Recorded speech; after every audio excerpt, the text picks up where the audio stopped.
નમસ્કાર દર્શક મિત્રો, હું શીતલ મહેતા ન્યૂઝ ઓફ કચ્છમાં આપનું સ્વાગત છે। જોઈએ આજના સમાચાર।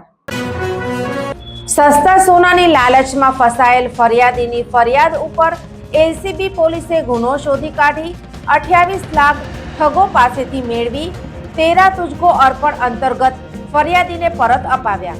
લોકલ ક્રાઇમ બ્રાન્ચ પશ્ચિમ કચ્છ ભુજ દ્વારા ઠગાઈ અને વિશ્વાસઘાતના ગુનામાં નોંધપાત્ર કાર્યવાહી કરી 13 તુજકો અર્પણ સૂત્રને સાર્થક કરવામાં આવ્યું છે।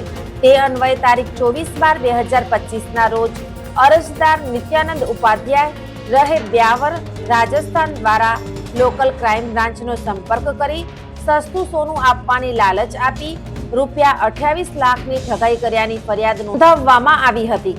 આ ફરિયાદ આધારે ભુજ એ ડિવિઝન પોલીસ સ્ટેશનમાં 3 આરોપીઓ વિરુદ્ધ ગુનો નોંધાઈ તપાસ હાથ ધરવામાં આવી। તપાસ દરમિયાન લોકલ ક્રાઇમ બ્રાન્ચ દ્વારા આરોપીઓ પાસેથી રૂપિયા 28 લાખની પૂરી રકમ કબજે કરી નામદાર કોર્ટે ભુજના હુકમ મુજબ આજ રોજ અરજદારને પરત કરવામાં આવી છે।